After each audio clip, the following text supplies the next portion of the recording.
Bildiğiniz gibi son dönemlerde bu atıl durumda yanık araçlarla ilgili bir çalışma başlattık.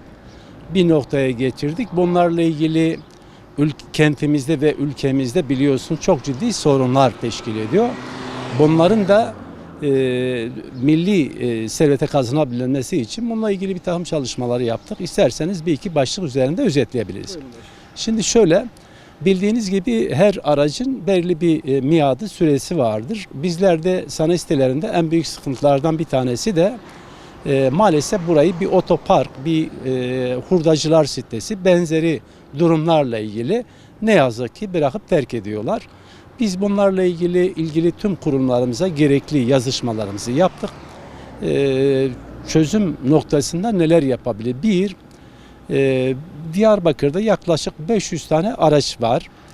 Bunların yanında %2 civarında işte arkamda gördüğünüz gibi yanık, hurda, pert edilmiş, ağır hasarlı, bunların artık yapılsa bile trafiğe çıkması mümkün değildir. Bunlarla ilgili bizim aslında talep ettiğimiz şeyler budur, ilgili kurumlarımızla birlikte.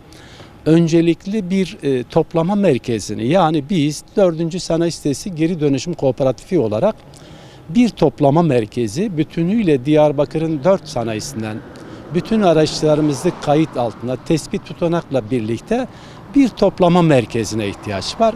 İkincisi, burada yine ilgili kurumlarımızla birlikte tüm bu araçların şasi ve plakalarından tescillerini çıkarmak suretiyle aynı zamanda kamu borçları, kamu alacakları ile ilgili bunlar da tahsil edilmiş olacak.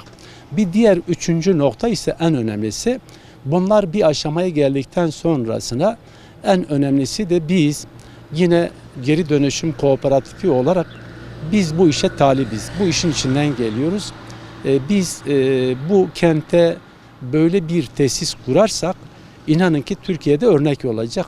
Ne yapılması lazım? Bunlarla ilgili bizler bu toplama bölgesinde yine ekiplerimiz var. Mekanikten işte diğer ustalardan, diğer kısımlardan tüm ustalarımızı bir araya getireceğiz.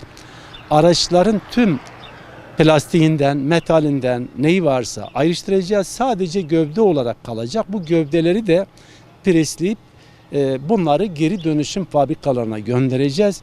Biz bunları yaptığımız müddetçe inanın ki ülke ekonomisine çok ciddi katma değer olacaktır. Şimdi bunlarla ilgili inanın ki yaptığımız tüm başvurularda, gittiğimiz her kurumlarda herkes de bu işin çözülmesi için gayret gösteriyor. Şimdi biz niyetimiz doğru. 2, işin mutfağından geliyoruz. Otomotiv sektörü bizim işimiz. Biz bunlarla ilgili tüm kurumlarımıza yazışmalarımızı yaptık. Onlarla değerlendirecek il valimizin koordinasyon toplantısına bizleri çağıracaklar. Biz kurumlarımızla birlikte ne yapmışız, neler yapacağız, sonuç nereye gidecek? Bunlarla ilgili önümüzdeki süreçlerde de bununla ilgili bir gelişme olduğu zaman yine de tabii tüm sosyal medyadan, diğer yerel gazetelerden de duyuru yapmış olacağız.